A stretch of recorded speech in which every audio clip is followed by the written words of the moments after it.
할렐루야. 아멘. 여러분 2박 3일에 이제 끝이 다가왔습니다. 어제 잘 잤나요, 여러분?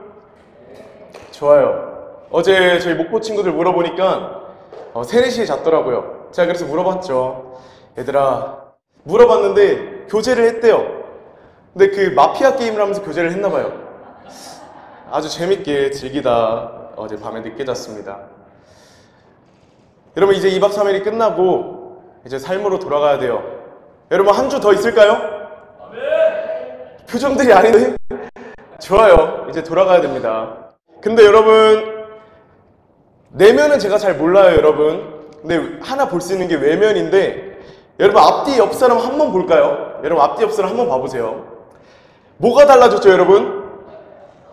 옷이 아닙니다. 옷은 달라질 거예요. 좋아요. 제가 딱 하나 느끼는 게 있는데, 여러분 처음 첫째 날 왔을 때 표정들이 거의 롤 승급전 지고 온 표정들이었어요, 여러분. 근데 지금 2박 3일 다 끝나고 이제 마무리 단계에서 보니까 표정들이 웃음이 나요. 표정에 기쁨이 있어요. 이거는 내가 기쁜 표정 지어야지, 이거는 내가 행복한 표정 지어야지 해서 나오는 표정들이 아니에요. 어디서 나오는 표정이냐? 내 내면 깊숙이 해서 나오는 그 기쁨이 있을 거예요. 지금 집에 돌아가야 되는 상황이 조금 힘들게, 조금 불편하게 느껴질 수 있는데, 그것을 덮고 조금 웃을 수 있는 이유는 우리 안에 기쁨이 지금 샘솟을 거예요. 지금 기쁨이. 하나님 은혜는 놀랍습니다. 왜냐하면 표정이 생기를 주고 여러분 활기를 줍니다. 그리고 그 은혜의 성령님의 역사만큼 역동성도 허락하고요. 이 시간 그 열정, 그 사랑, 그것을 삶에서도 끝까지 유지하길 원합니다. 아멘. 아멘. 오늘 이 시간 이제 2박 3일 끝을 달리고 있습니다. 우리 한번 앞뒤 옆 사람한테 한번 인사해 볼까요? 간단한 인사입니다. 은혜 많이 받았나요? 한번 해볼까요?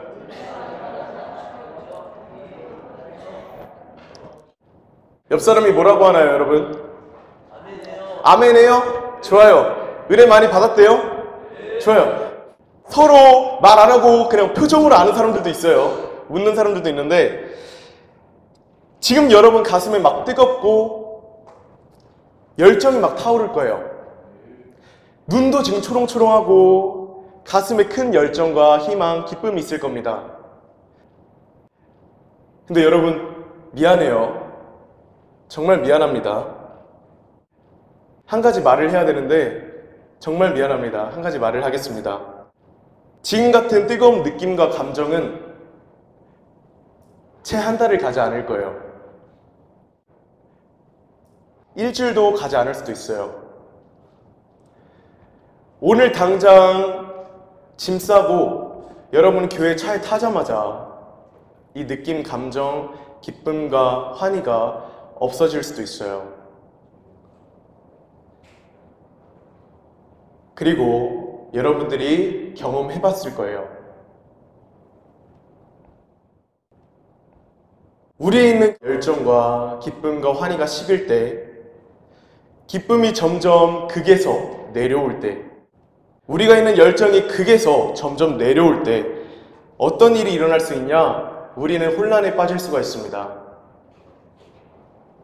이런 혼란이에요. 내가 2박 3일 동안 잘못 은혜를 받았나?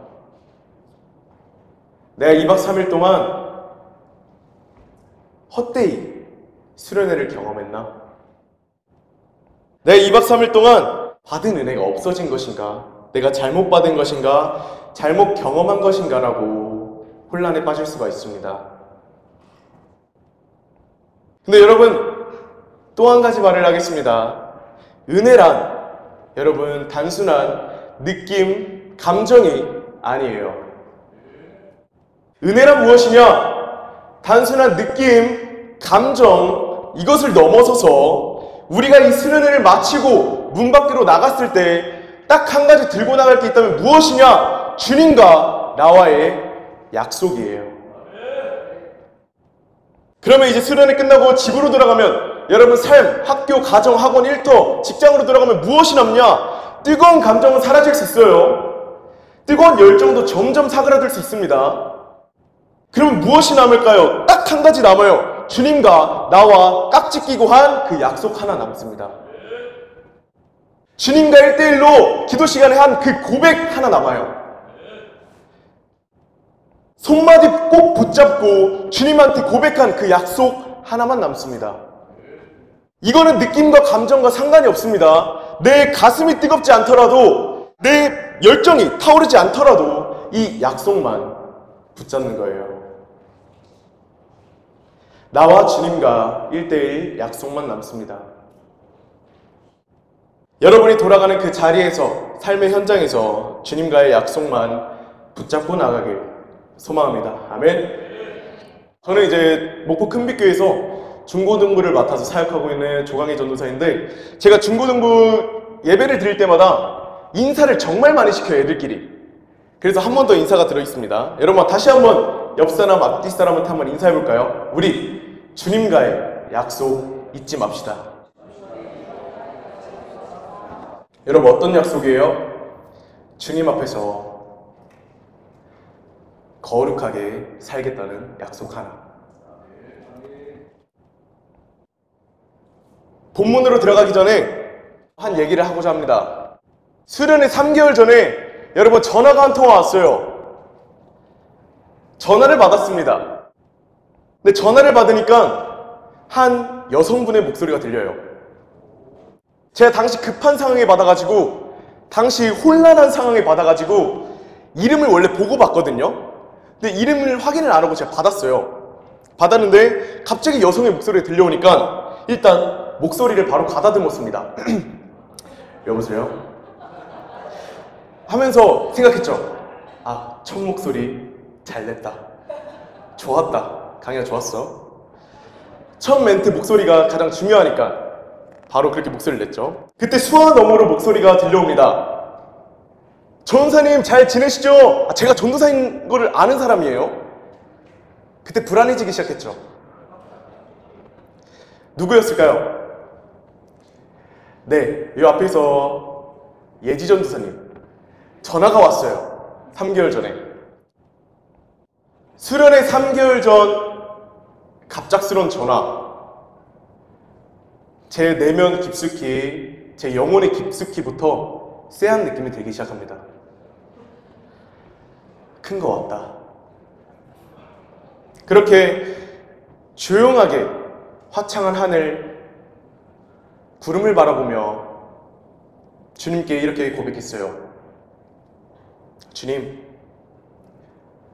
제 뜻대로 하지 마시고 주님이 원하시면, 조용하게 화창한 하늘을 바라보며 고백했습니다.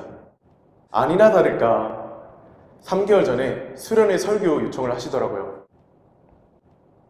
제 사전에 일단 말씀을 전할 순간이 들어오면 주님이 그지 않는 이상 일단 제게는 노는 없습니다. 전사님도 그걸 아시나 봐요. 바로 연락을 하신 게 알겠습니다라고 했죠.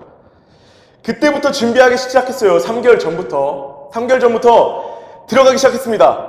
매주마다 토요일마다 그리고 설교 준비를 하는데, 설교를 준비할 때 꼭 이렇게 주님께 기도해요. 주님, 이 시대 가운데 청년과 청소년들이 들어야 할 하나님의 메시지가 무엇인가요? 여기에 하나를 더 붙여요. 이게 저는 가장 중요하다고 생각하는데 하나를 더 붙입니다. 주님, 제게 하고 싶은 말씀이 무엇인가요? 라고 물어봐요. 그렇게 준비를 하기 시작했습니다. 근데 여러분 이게 말씀이 잡히지가 않는 거예요. 좀 제가 일찍 시작하겠다고 생각했는데 말씀이 잡히지가 않는 거. 그렇게 하루하루 지나면서 한 달이 넘어서 2달밖에 안 남았습니다. 가슴이 쫄려오기 시작해요. 가슴이 두근거리기 시작합니다. 이때까지도 말씀이 잡히지 않아요. 이 감정은, 이 답답한 심정은 진짜 말할 수가 없습니다. 너무 답답한 거예요. 아, 주님, 어떤 말씀이 청소년, 청년들이 이 시대 가운데 들어야 할까요? 주님, 어떤 말씀이? 너무 답답하니까 밤에 약간 애매하게 말씀이 생각나니까 이걸 또 가지고 있다가 새벽에 또 잠을 자는 거예요. 그게 하루하루 반복되다 보니까 거의 눈에 다크서클 생기고 입술 터지고 너무 피곤했어요. 그렇게 답답한 심정이지만 제가 헬스인이라서 운동을 빼먹을 수 없으니까 헬스장으로 갔습니다. 여기 헬스인들이 있는데 무게치는 웨이트도 하지만 스피닝이라고 아실까요? 스피닝. 아는 사람 거기 끄덕였어요. 간단하게 뭐냐? 여러분 자전거에 탄 다음에 그냥 노래 나오면 거기에 막 빵디 흔들면서 고개 막 흔들고 하는 거예요. 자전거를 타면서 막 노래 틀고 춤추고 하는 건데, 우리 목포에서 우리 스피닝 가장 유명한 데가 어디냐? 저희 헬스장에 인기가 가장 많거든요. 물론 저희 형이 트레이너라서 광고하는 건 아닙니다. 인기가 많아요. 여러분 또 믿기 어렵겠지만 제가 그 스피닝의 인기 멤버, 고인물, 주축 멤버를 담당하고 있습니다. 왜냐 지금 7년 정도 탔거든요. 7년 정도 탔는데 제가 또 몸이 좀 둔해 보이지만 개인적으로 몸을 정말 잘 씁니다. 그래서 스피닝은 7년 정도 타니까 제 자리는 고정되어 있어요. 어디냐? 맨 앞 가운데 중간에 그 강사님 타시잖아요. 맨 앞 중간 바로 옆자리가 제 자리예요. 거기는 제 이제 고정 좌석입니다. 노래 나오면 이제 뒷사람들은 제 빵디 봐야 돼요. 그거는 상관이 없어요. 전 맨날 타이즈 입고 가거든요. 그거는 뭐 상관이 없습니다. 가면 맨 앞에서 빵디를 흔들어요. 그렇게 그날도 스피닝을 타러 갔습니다. 오전 타임, 오후 타임이 이렇게 나눠져 있는데 이 오전 타임에 가면 저만 남자예요, 여러분. 30좌석 있는데 저만 남자고 29석이 누구냐? 여성분들이신데 이모들이에요. 어머님들. 애들 다 데려다주고 여기로 달려오세요. 근데 오전 타임은 무슨 타임이냐? 여러분, 고인물 파티. 마의 영역이에요, 여기는. 한번 유비가 한 명 들어왔었는데, 오전에 한 번 들어왔었는데 한 번 듣고 그 이후로 안 나오더라고요. 무서웠는지. 어머님들이 체력이 20대 못지않아요. 어쩔 때 무섭기도 합니다. 오전 파티를 마치고, 고인물 파티를 마치고 오후 스피닝을 타러 갔어요. 그 입구에 들어가면서 여러분 제 또 전용 패션이 하나 있습니다. 뭐냐? 수건을 머리에 둘러요. 여러분 사우나 가면 머리 두르잖아요. 양머리는 아니에요. 양머리 하면 좀 약간 생기기 이상할 수도 있으니까 그냥 머리에 스시처럼 두릅니다. 그러고 들어갔어요. 그리고 맨 앞 좌석으로 어깨를 한 90도 완전 쭉 펴고 당당하게 들어가요. 그리고 이미 그 스피닝 수업에선 저를 모르는 사람이 없습니다. 그 시선을 맞으면서 걸어가요. 그리고 제 스스로 말합니다. 맞아요. 제가 그 고인물, 스피닝의 왕자 왔습니다. 가끔씩 수건 여기 걸려있으면 뒤로 넘기기도 합니다. 이렇게 스스로 말하면 자리에 앉았는데 제가 맨 앞줄에 앉은다 했죠. 맨 앞 중간 옆자리. 아니 제 옆자리에 처음 보는 남자분이 타고 있는 거예요. 다리도 얇고 체격도 말라서 여러분 자전거 동호회 보면 막 칭칭 달리는 그런 분들 아시죠? 딱 그런 체구예요. 이거 승부욕이 올랐습니다. 제가 지는 걸 별로 안 좋아해요. 승부욕이 올랐습니다. 스피닝이 총 4줄이 있는데 여러분 이제 스피닝 원래 아무데나 타도 됩니다. 상관없어요. 근데 저희 있는 그 스피닝실은 총 4줄이 있습니다. 네 번째, 세 번째, 두 번째, 첫 번째 줄이 있는데 네 번째는 누가 타냐? 처음이거나 좀 쑥스러운 사람. 처음 온 사람들이 네 번째 끝에 많이 타요. 그리고 세 번째 줄은 누구냐? 이제 좀 어느 정도 익숙해진 사람. 그리고 이제 앞줄에 대한 그 욕망을 품고 있는 사람. 세 번째 줄로 오기 시작합니다. 두 번째 줄은 누구냐? 이분들이 대충 한 일주일, 한 달 좀 넘게 타신 분들이에요. 리듬을 이제 좀 아는, 바운스를 타요. 근데 첫 번째 줄이 누구냐? 이제 대망의 첫 번째 줄이 누구냐? 저희 분위기는 이래요. 거의 1년 이상. 왜냐면 분위기를 첫 번째 줄이 이끌거든요. 앞에서 소리 지르고, 앞에서 막 하나 둘 셋 하면 막 소리 지르고. 이 고인물들이 타는 분위기가 잡혀있는데 저는 그 맨 앞 첫 번째 줄 바로 중간에서 옆자리예요. 그냥 눈 뜨면 강사랑 마주쳐요. 강사가 누구냐? 또 우리 형이에요. 형이랑 눈 마주치면 그리 기분이 좋진 않아요. 서로 땀 흘리면서 얼굴 마주하면 그리 좋진 않습니다.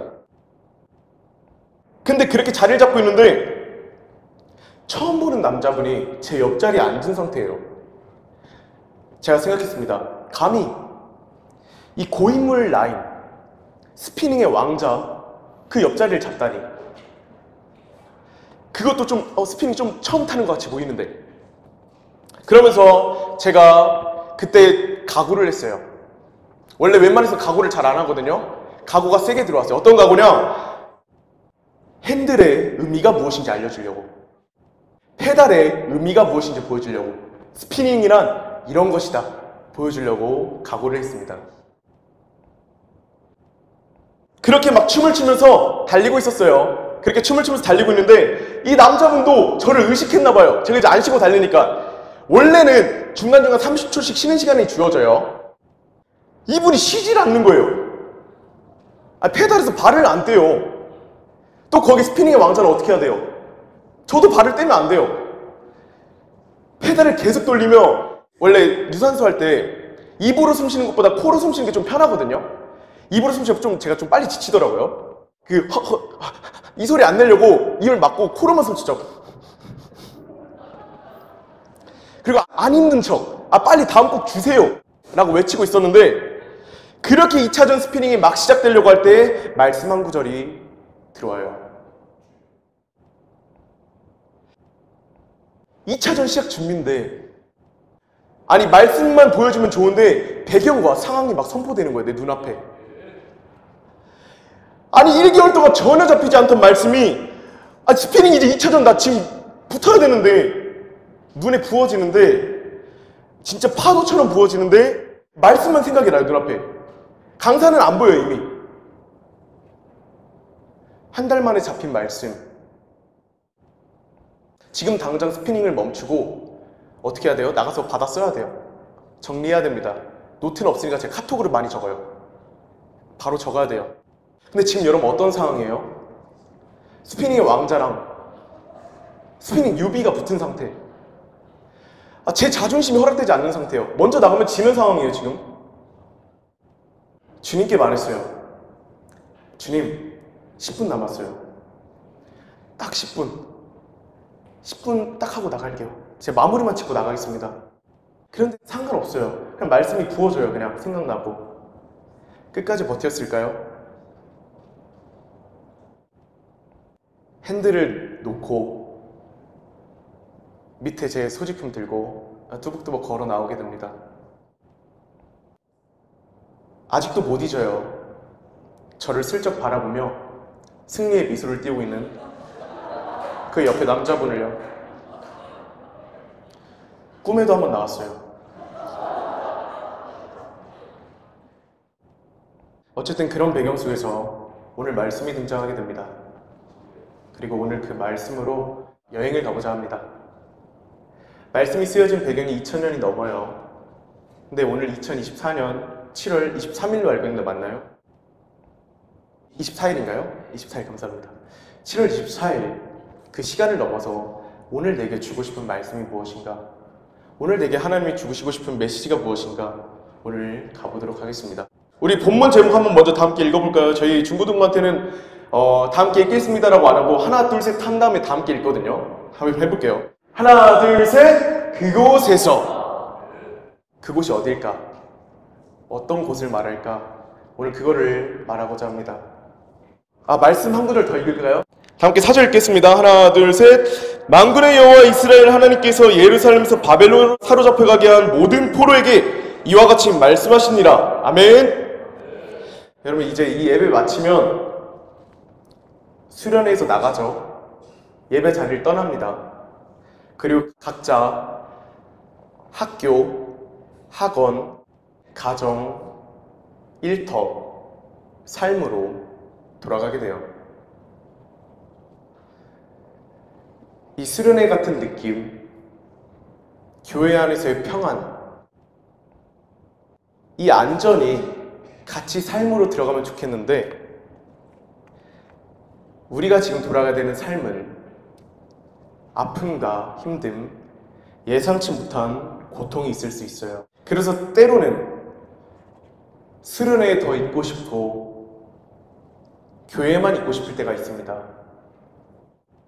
왜냐, 내가 돌아가야 될 그 내 삶, 가정, 학교, 학원, 일터는 해결되지 못한 아픔이 있기에, 아니 언제든 예상치 못한 고통, 아픔을 맞이할 수 있기에 그리고 또 이렇게 느낄 수도 있습니다, 여러분. 내가 지금 돌아가는 학교, 학원, 가정, 일터가 가면 내가 믿음을 잃어버리는 곳. 여러분, 매년 수련회를 정말 많이 드리고 있습니다. 여러분, 각자 정말 많이 드리고 있죠, 매년마다. 허나 수련회를 마치고 집으로 돌아가면 다시 주님과 멀어졌다고 느끼는 나를 자주 만날 거예요. 이것이 반복되다 보니까 내가 지금 돌아가는 가정, 학교, 학원, 일터가 믿음을 잃어버리게 되는 곳, 주님과 멀어지는 곳, 열정이 식는 곳, 그렇게 느껴지며 돌아가는 게 무서울 수도 있어요. 또 다시 원래 삶으로 돌아갈까봐, 아니 돌아간 전적이 있기에, 수련을 마치고 돌아가야 되는 그 삶이 아픔과 고통이 존재하는 곳이라고 느껴지는 경우, 그곳에서의 삶이 주님과 멀어지게 되는 곳이라고 느껴질 때, 한마디로 우리가 돌아가야 되는 그곳이 포로지라고 느껴질 때 본문 배경은 그런 배경에서 등장하게 돼요. 이스라엘이 후에 전쟁으로 여러분 다른 나라의 포로지로 끌려가게 돼요. 우리가 읽은 본문이 언제 등장하냐? 그 포로지로 끌려갈 그때 바로 등장해요. 그 포로지로 들어간 사람들에게 쓰는 하나님의 편지입니다. 한마디로 우리한테 무엇이냐? 우리 각자 삶으로, 학교로, 학원으로, 일터로, 가정으로, 직장으로 돌아가야 되는 사람들에게 쓰는 하나님의 편지예요. 본문 4절 다시 한번 읽어볼까요? 다 함께 읽겠습니다. 하나, 둘, 셋. 만군의 여호와 이스라엘 하나님께서 예루살렘에서 바벨론으로 사로잡혀가게 한 모든 포로에게 이와 같이 말씀하시니라. 아멘. 일단 이 말씀의 배경을 말해주고 갈게요. 여러분, 제 행위를 보고 누가 떠오르는지 한번 맞춰보세요. 다윗. 바로 맞추셨네요. 이게 다윗이에요. 구약에 나오는 다윗이라는 한 인물인데, 여러분, 다윗과 그의 아들 누구죠? 다윗과 그의 아들 솔로몬 때는 원래 이스라엘이 하나의 땅이었어요, 여러분. 이스라엘이 원래 하나의 땅이었습니다. 근데 다윗과 솔로몬이 죽고 이 이스라엘이 남북으로 나눠지게 돼요. 북쪽은 뭐라고 하냐면 북이스라엘, 남쪽은 뭐라고 하냐면 남유다라고 합니다. 두 개로 나눠지게 돼요. 우리가 이해할 수 있는 게 무엇이냐? 우리 한국도 지금 남북으로 나눠져 있죠? 바로 그것을 해석하면 돼요. 남북으로 나뉘어진 상태입니다. 근데 여러분, 지금 이스라엘이 남북으로 나눠진 시대가 일반 시대가 아니에요. 여러분, 평범한 시대가 아닙니다. 어떤 시대였냐? 여러분, 지금 현재 전쟁이 전 세계 모든 곳에서 일어나고 있진 않죠. 지금 한국도 지금 전쟁은 안 일어나고 있죠. 휴전 상태긴 한데, 지금 옆에 미국도 전쟁은 일어나지 않고 있어요. 전 세계 모든 곳, 모든 지역에서 일어나고 있진 않습니다. 지금 특정 부분에서만 일어나고 있죠. 아프리카 내전, 이스라엘 하마스, 러시아 우크라이나, 특정 부분에서 일어나고 있어요. 근데 전 세계 모든 지역에서 일어나고 있지 않습니다. 근데 이스라엘이 이때 남북 갈라진 시대가 어떤 시대였냐? 여러분, 전쟁 시대. 이 당시 고대 시대는 전 세계적으로 전쟁은 그냥 밥 먹듯이 흔한 일이었어요. 왜냐? 땅을 뺏고 빼앗는, 여러분, 약탈의 시대입니다. 많이 차지한 쪽이 이기는 시대였어요. 그래서 이 시대 가운데 역사상에서 사라지는 나라들이 정말 많아요. 지금 남아있지 않은 나라들이 정말 많습니다. 그때 다 없어진 나라들이 많아요. 그래서 약한 나라는 집어삼켜지고 강한 나라는 더 커지는 시대였어요, 이때가. 이 전쟁 시대에, 땅을 빼앗는 시대에 이스라엘도 그 한복판에 있었어요. 지금 이스라엘이 어떤 상태라고 했죠, 여러분? 전쟁 시대고 지금 남과 북이 갈라진 상태. 갈라진 이유, 여기 북쪽, 북이스라엘을 아까 땅을 빼앗는 시대였죠. 괴롭히는 나라가 등장합니다. 계속 부시는 나라가 등장해요. 누구나 성경에 등장합니다. 북아시리아가 등장해요. 북이스라엘을 끊임없이 부셔요. 계속 부시다가, 계속 공격하다가 기원전 722년에 멸망을 시켜버립니다. 북이스라엘은 지도상이 이제 없어져요. 문헌에도 얼마 남지 않았어요. 없어집니다. 그럼 여러분 지금 이제 어디가 남았죠? 남유다 하나 남았죠. 남유다는 이제 아무 위협이 없을까요, 여러분? 여러분 지금 어떤 시대라 했죠? 전쟁 시대. 이 고대 시대는 땅을 빼앗는 시대, 전쟁 시대인데 우리가 잘 아는 나라, 남유다를 공격하는 나라가 강대국이 하나 등장해요. 누구냐? 바벨론이라는 나라가 등장하게 됩니다. 쉴 새 없이 공격을 해요. 그냥 부셔버릴 준비를 해요. 그냥 이 남유다 자체를 없애버릴 정도로 그런 공격을 퍼부어요. 그냥 몇십 년 동안 박살을 내다가 결국 기원전 587년에 멸망하게 됩니다. 없어져요. 이때 솔로몬이 지은 예루살렘 성전도 무너지게 됩니다. 그리고 많은 사람들이 그 바벨론 포로지로 끌려가요. 이 587년 그 몇 년 전에 활동한 예언자가 있는데 오늘 본문에 읽은 예레미야라는 예언자가 등장합니다. 본문 내용이 뭐냐? 하나님이 이 예레미야를 통해 그 당시 포로지, 다른 나라, 다른 세상으로 끌려간 사람들에게 쓰는 편지예요. 여러분, 지금 이 포로지로 끌려가기 전까지는 이스라엘 사람들은 어디서 예배를 드렸냐면 예루살렘을 둘러싸고 예루살렘에서만 예배를 드렸어요, 여러분. 예루살렘 성전에서만 예배를 드렸습니다. 그러나 이제 여러분 다른 나라 포로지로 끌려가게 돼요. 여러분, 우리 이 이스라엘 사람 입장으로 한번 가볼게요. 예루살렘에서만 살다가 다른 나라 가게 되었어요. 여러분 얼마나 당황스럽고 혼란스러울까요? 어떻게 하면 여기서 도망칠 수 있을까? 어떻게 하면 여기서 나갈 수 있을까? 어떻게 하면 여기서 벗어날 수 있을까만 생각했을 거예요. 안정된 모든 것을 냅두고 새로운 곳에 들어갔을 때, 그리고 내가 가지고 자라났던 문화가 있는데 전혀 다른 문화를 가진 사람들과 만날 때, 그리고 예상치 못한 어려움과 힘듦이 있을 거예요. 왜냐? 포로지니까. 아픔과 힘듦이 있었을 것입니다. 큰 어려움도 있었을 거예요. 이전 예루살렘에서는 안정된 생활만 했었는데 새로운 곳, 새로운 환경에 도착하니까 두려움이 컸을 거예요. 그런데 여러분, 우리도 이 예배를 마치고 나면 각자 삶으로, 아니 이 삶을 포로지로 생각할 수 있습니다. 거기로 들어가게 돼요. 아까 말했듯이 수련회에서 누릴 수 있는 평안, 안전, 이것만 존재하면 좋겠는데 학교, 학원, 일, 직장, 가정에서 살아가는 여러분, 아픔이 없나요? 힘듦이 없나요? 있어요. 예상치 못한 아픔과 힘듦 만나게 되고, 또한 우리가 가지고 들어가는 그리스도적 문화와 세상의 문화는 부딪히게 돼 있어요, 여러분.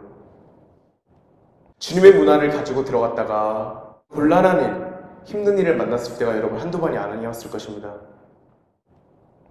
이게 반복되다 보면, 그리고 심해지면 어느 순간 교회만, 수련회만 찾아다녀요. 세상은 나랑 안 맞아. 빨리 벗어나고 싶어. 여긴 힘듦만 가득해. 실제로 세상에 안 들어가고, 삶으로, 가정으로 안 들어가고, 학교로 안 들어가고, 이 두려움 속에 교회에서만, 기도원에서만 살아가는 분들이 실제로 있어요. 본문의 이스라엘 백성들도 그 포로지 세상에서 빨리 벗어날 생각을 하고 있습니다. 나는 여기랑 안 맞아. 나는 아픔만 가득해.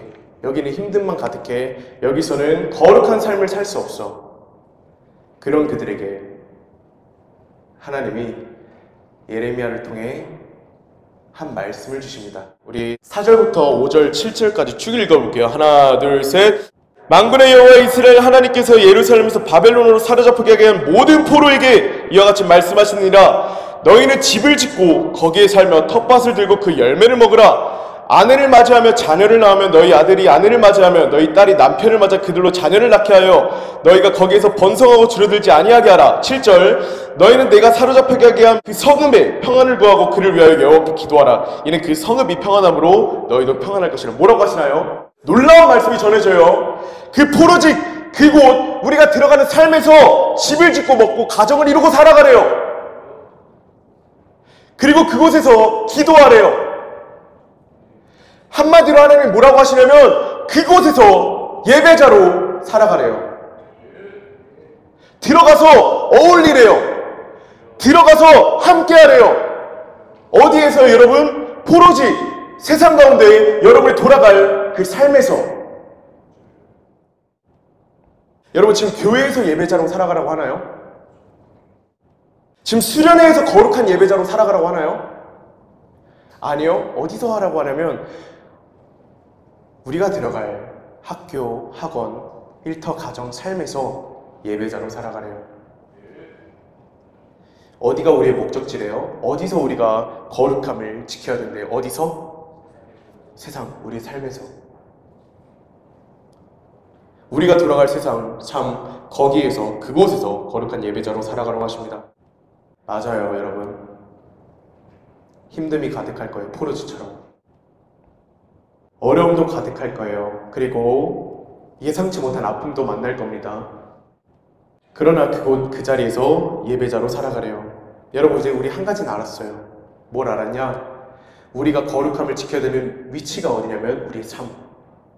학교, 학원, 가정, 일터 우리가 혼자 있는 그곳이란 건 알았어요. 거기서 예배자로 살아가야 된다는 것은 알았습니다. 거룩하게 살아갈 메인 무대가 우리의 삶이라는 거는 알았어요. 허나 이제 가장 무서운 질문 하나 나옵니다. 가장 우리 안에 잠재되어 있는 공포스러운 불안감이 하나가 선포돼요. 나 혼자? 이 세상 삶, 망망대해 같은 곳에서 그 아픔과 고통이 존재하는 포로지 같은 곳에서 혼자 예배자로 살아가야 되나? 여러분 다시 이스라엘 사람들한테 갈게요. 이 두려움과 무서움이 본문 이스라엘 사람들에게 아주 심하게 있었습니다. 경악을 떨 정도로 무서움을 가지고 있는 게 뭐냐면 여러분 당시 이스라엘 예루살렘 사람들은 한 곳에서만 예배를 드렸어요. 아까 어디라 했죠? 예루살렘 성전에서만 예배를 드렸어요. 여기에 예배날, 절기날이 찾아오면 모든 사람들이 이 예루살렘 성전에 모여요. 거기에서만 예배를 드려요. 그리고 이들한테는 예루살렘만 하나님이 임재하는 곳, 그리고 하나님은 실제로 예루살렘 성전에 임재하셨습니다. 그런데 지금 어떤 상황이에요? 바벨론이 부셔버려요. 예루살렘 성전을 부셔버린 상태입니다. 그리고 포로지로 끌고 갑니다. 이들을. 한 번도 예루살렘 밖에서 예배를 드려본 적이 없는 사람들이에요. 한 번도 성전에서 벗어나서 예배를 드려본 적이 없는 사람들입니다. 그들이 그 성전을 잃고 바벨론으로 떨어졌을 때 그들은 있는 그곳을 어떻게 생각했을까요, 여러분? 이렇게 생각했을 거예요. 여기에는 하나님이 임재하지 않는 곳이야. 여기에는 하나님과 멀어지는 곳이야. 여기에서는 하나님과 친밀함을 이룰 수 없는 곳이야. 하나님과 가까워질 수 없는 곳이야. 믿음을 잃어버릴 수 있는 곳이야. 그들이 가 있는 그곳을, 세상을, 포로지를 하나님의 임재와 멀어지는 곳이라 생각하게 됩니다. 여러분, 이 이스라엘 사람들만의 두려움이었을까요? 우리 어릴 때부터 정말 많은 수련을 다녔습니다. 저도 사모님 뱃속부터 다녔고 20년 넘었는데 여러분 수련회 가면 어때요? 지금 왔죠? 하나님의 은혜를 경험하고 불타는 열정을 가지고 2박 3일을 보내요. 그런데 여러분 이 수련회 마치고 집으로 돌아갔을 때 여러분 어땠을까요? 믿음을 놓친 적이 한두 번이 아닐 거예요. 수련회처럼 교회처럼 세상도 그런 안전한 흐름에서 가면 좋겠지만 그러지 못합니다. 그 가운데서 하나님과 멀어진 게 한두 번이 아닐 거예요. 그래서 우리들 각자 마음속에 어떤 불안감과 어떤 두려움이 조금 내재되어 있냐면 큰 두려움이 있을 수도 있어요. 집에 돌아가면 다시 원모습으로 돌아갈 텐데, 이 수련회 나간 다음 학교하고 가정, 직장, 일터로 돌아가면 다시 원상태로 돌아갈 텐데, 수련회가 끝나고 예배가 끝나고 내가 돌아가는 삶, 거기는 주님과 멀어지는 곳, 어떤 믿음이 있는 곳이라 생각하고 그 두려움이 있을 수도 있습니다. 제가 신학대를 졸업했어요. 많은 신학 동기들이 있습니다. 여러분, 신학교는 여기 신학교 나온 전도사님들 많은데 많은 예배들이 정말 예배가 많아요. 여러분, 정말 예배가 많습니다. 공적인 예배도 많고, 여러분 그냥 모여서 기타 한 곡만 들고 있잖아요. 거기 예배 자리예요. 예배 분위기가 항상 형성돼 있어요. 여러분 좋죠? 그래서 매일매일 예배 드리고 그 분위기, 예배 환경에만 일주일 동안 살아가고 있어요. 어느 날 이제 종강날이 다가왔습니다. 종강날, 여러분 중고등부 말로 하면 방학이에요. 지금 하고 있는. 저는 이제 다시 목포로 내려가야 되니까 짐을 쌌습니다. 나갈 준비를 하고 있는데 룸메가 제 한 명 있어요. 학기 중에도 한 번도 안 내려가더라고요. 학기 중에도 한 번도 안 내려가고 종강날인데도 내려갈 준비를 안 해요. 물어봤어요. 내려가야 되지 않겠냐고. 집에 잠깐 갔다 와야 되지 않겠냐고. 안 내려간대요. 그 동기가 내려가지 않겠다 말을 합니다. 제가 그래서 또 말했어요. 얼마 만에 집 가서 좀 힐링 좀 하고 와야 되지 않겠냐. 집 가서 좀 여유를 좀 즐기고 와야 되지 않겠냐. 근데 한마디를 해요. 가면 나 믿음 잃어버려. 가면 나 주님과 멀어져. 집 삶으로 돌아가면 나 다시 원상태로 돌아가. 이 신학 한 명 동기만의 얘기였을까요?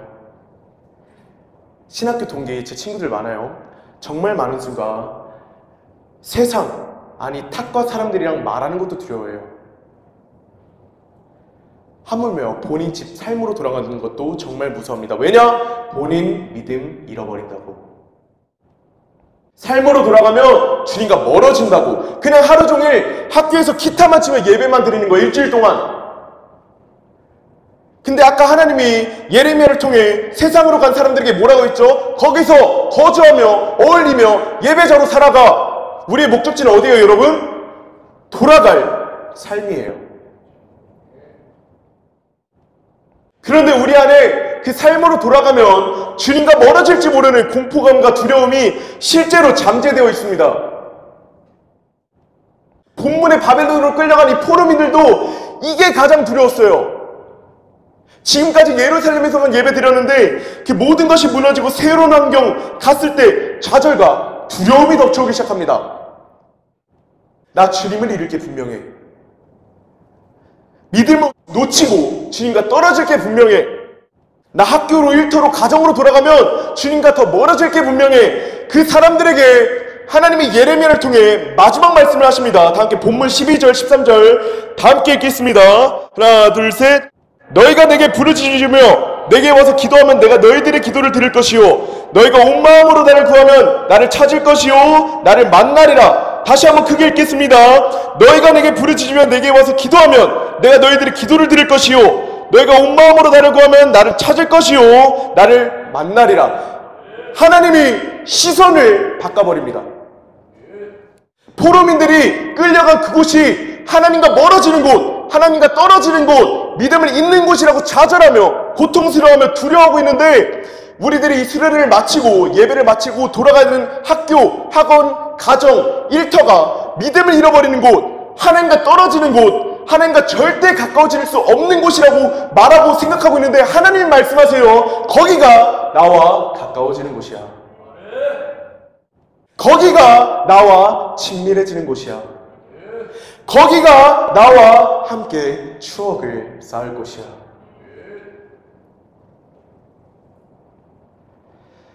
시선을 완전히 바꿔버립니다. 반주 잠깐만 해주시겠어요? 월요일날 제가 한 조회에 들어가서 같이 밥을 먹었어요. 점심을 앉아있는데 중학교 여자애 한 명 있더라고요. 중1이었어요. 정말 순박하고 정말 애때 보이는 소녀라고 할게요. 그냥 중1 친구 한 명 있었어요. 눈을 못 마주치겠더라고요. 어떤 말씀을 전할까? 애들한테 주님이 고1 때 방황하고 있는 제게 학교 전교 꼴등 276명에서 275등하고 학교에서 벌어졌을 때 고1 때 방황하고 있는 제게 주님이 찾아왔어요. 주님을 처음 만났을 때 여러분 세상이 정말 아름답게 보였습니다. 지나가는 나무도 내게 말을 거는 것처럼 느껴졌어요. 창문을 여니까 새와 벌레들이 주님을 찬양하는 것 같아요. 꿀벌들이 날아다니고 있는데 꿀벌들이 막 하나님 찬양하는 것 같아요. 행복한 나날들을 기대했습니다. 근데 허나 제 예상과는 다르게 흘러가기 시작해요. 학교에 가서 이 행복한 복음을 전하니까 친구들이 그렇게 예수 믿으면 지옥 간대요. 그렇게 예수님 전하니까 우리가 개독교 소리를 듣는데요. 둘러싸고 욕을 하기 시작해요. 이전에 같이 놀던 친구들한테도 손절당하기 시작합니다. 주님을 만나고 지금까지 전교 꼴등이었다가 볼펜을 언제 처음 잡냐면 주님 만난 그 다음날 볼펜을 처음 잡아봤어요. 남들 고1, 2, 3학년 선행학습할 때 초등학교 6학년 영어 문제집 보고 있었어요. 친구들이 말해요. 강희야, 꼴값 떨지 마. 야, 너 이전 생활처럼 살아가. 그냥 다른 평범한 애들처럼 살아가. 그때부터 저는 학교와 세상이 두려워지기 시작했습니다. 학교와 세상이 무서워지더라고요. 주님을 만나 행복한 삶이 펼쳐질 줄 알았는데 현실에 들어가니까 많은 아픔과 어려움, 힘듦이 들어오고 상처가 들어올 때 삶이 두려워지기 시작했습니다. 그리고 여러 유혹거리들이 그대로 남아있어요. 이전에 했던 것들. 강희야, 너 원래 평소처럼 살아가. 강희야, 우리 따라서 이렇게 행동해. 점점 교회와 수련회만이 나의 삶, 여기만이 하나님을 경험할 수 있는 곳, 세상에선 주님과 소통할 수 없는 곳, 믿음을 잇는 곳이라고 여겨지기 시작했습니다. 그렇게 시간이 지났어요. 어느 날 여느 때와 같이 학교에서 욕을 먹고 같이 놀던 친구들한테도 갑자기 복음을 얘기를 하니까 밀침을 당하고, 야, 너나 예수님 믿어 라고 소리를 듣고 앉아서 중1 영단어 공부하고 있을 때 서름이 차기 시작하더라고요. 안에서 서름이 막 차기 시작해요. 예수님이 찾아오셨는데 현실의 삶이 너무 아프니까 나 혼자 걸어가는 것 같고 그렇게 담요를 올려서 살짝 울기 시작했습니다. 근데 이때 갑자기 포근한 느낌이 들어요. 당시 영어 중1 단어를 풀고 있었는데 조용하게 누가 손을 포개서 잡은 느낌이 듭니다. 그리고 내면 깊숙한 곳에서 조용한 음성이 하나 들려와요. 그 소리는 작지만 부드러웠어요. 강희야, 내 옆에 있을게. 그냥 그 상태로 제가 남고 나왔거든요. 울면 소문나는 거 알죠? 눈물 안 보이려고 자는 척하며 쉬는 시간에 담요 입에 물고 울기 시작했어요. 이전까지는 교회만이, 수련회만이, 그리고 세상 가운데 내가 있는 삶 가운데는 아픔과 슬픔이 많고 주님의 임재는 크게 경험할 수 없다 생각했는데 그 모든 것을 바꾸고 모든 시선을 바꾸고 예수님이 제게 말을 건 순간 제가 있는 학교, 제가 있는 가정, 제가 있는 삶의 의미는 바뀌기 시작했어요. 어떻게요? 내가 들어갈 삶이 주님을 더 알아갈 수 있는 곳, 주님과 더 추억을 쌓을 수 있는 곳. 우리 여러분 인생 4컷 많이 찍죠? 주님과 인생 4컷 찍을 수 있는 곳이라고 여겨지기 시작했습니다. 시선이 이렇게 바뀌니까 삶이 무섭지가 않더라고요. 삶의 현장이 무섭지가 않아요. 왜냐면 내가 주님과 더 친밀해질 수 있는 곳이니까. 여러분, 이제 우리도 각자 수련회를 마치고 삶으로 돌아가게 됩니다. 거기는 포로지일 수도 있어요. 본문이 이스라엘 사람들이 들어간 포로지처럼 아픔과 어려움과 슬픔이 있을 수 있어요. 그리고 이스라엘이 무서웠던 것처럼 주님과 소통할 수 없는 곳, 주님의 임재가 없는 곳, 주님과 멀어지는 곳이라고 여겨질 수도 있습니다. 오늘 주님은 그 모든 주님의 백성들한테 이렇게 말씀해요. 너희가 들어갈 학교, 가정, 학원 일터가 나를 더 알아갈 수 있는 곳이야. 나와 더 친밀해질 수 있는 곳이야. 내가 그곳에서 함께 있을게. 같이 가보자. 여러분, 이 시간 기도하기 전에 잠깐 찬양할까요? 더 원합니다라는 찬양입니다.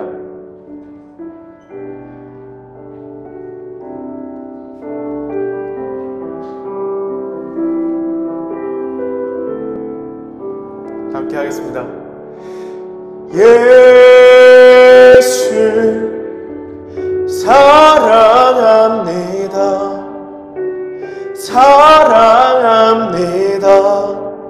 온 마음 다하여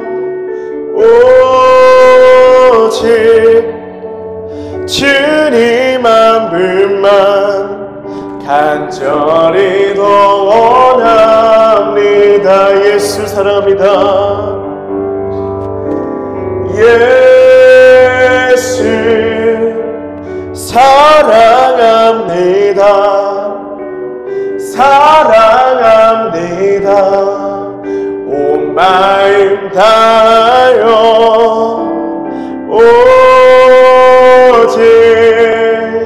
주님 한 분만 간절히 더 원하. 다시 한번 고백하겠습니다. 예수 사랑합니다. 예수 사랑합니다. 사랑합니다. 온 마음 다하여 오직 주님 한 분만 간절히 더 원함.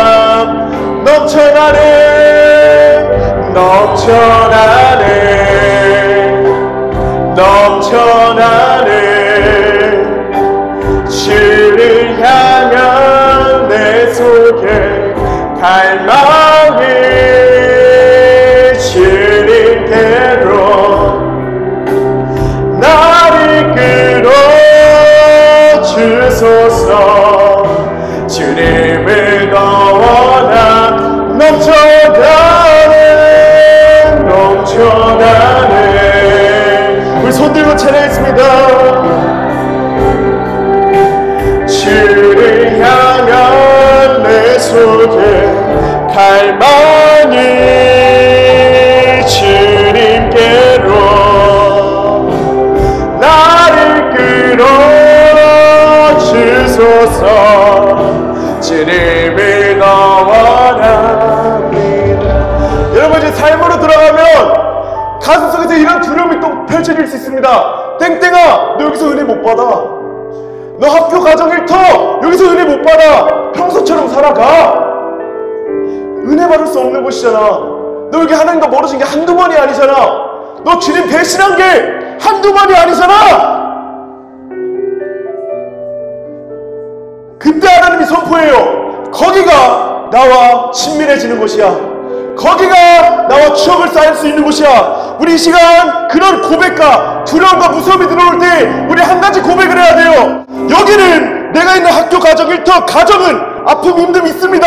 어려움이 있습니다. 그러나 여기가 주님을 알 수 있는 곳이며 주님과 친밀함을 쌓을 수 있는 곳이며 주님과 추억을 쌓을 수 있는 곳입니다. 우리 이 시간 주님의 이름을 3번 부르면서 간절히 주님 찾으면서 기도했습니다. 주여! 주여! 주여!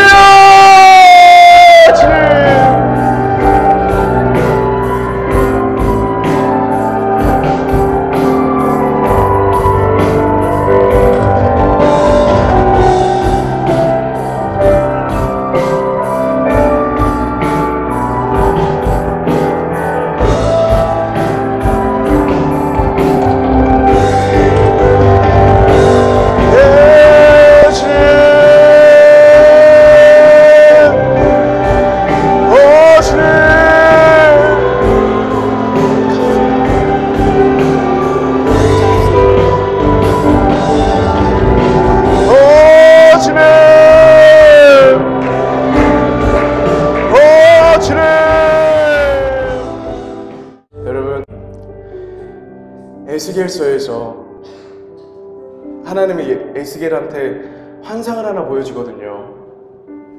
근데 환상이 좀 심상치가 않아요. 비유로 알려주는데 막 하나님 뿔이 달리고 막 그런 모습을 보여줘요. 근데 거기 장면에서 하나님이 바퀴가 달렸다고 하는 장면이 나와요. 하나님 밑에 보니까 바퀴가 있더라. 우리는 스스로 생각할 수 있습니다. 아, 하나님이 BMW인가? 하나님이 벤츠인가? 하나님이 차인가? 여러분, 이 시대 당시에는 비유를 많이 사용해요. 바퀴가 달렸다는 의미가 무엇이냐? 하나님이 역동적으로 움직임을 가르쳐줘요. 하나님이 가만히 그 자리에 계신 분이 아니고 움직이는 분이라고 비유적으로 가르쳐줘요. 그걸 통해 말해주는 게 뭐냐? 여러분, 이제 가정, 학교, 학원, 삶 1터로 들어가죠. 여러분보다 먼저 가 있는 분이 한 분 있어요. 여러분보다 거기서 자리 지키고 있는 분이 한 분 있어요. 거기서 여러분 문 두드리고 들어올 때까지 기다리고 있는 분이 한 분 있어요. 바로 하나님이에요. 여러분, 이 시간 이제 각자 학원, 가정으로 삶 돌아갈 텐데, 거기에서 그 주님과 여러분 행복한 추억을 쌓으세요. 주님을 더 알아가고 그 옆에 있는 주님과 함께 많이 인생 네컷도 찍고 많이 행복한 추억 만들어요. 그리고 다음에 또 이런 예배 자리에 모였을 때 그 주님과 나눈 추억들 그때 나눕시다. 그때 함께 행복한 추억들 가지고 와요. 그때 나누길 원합니다.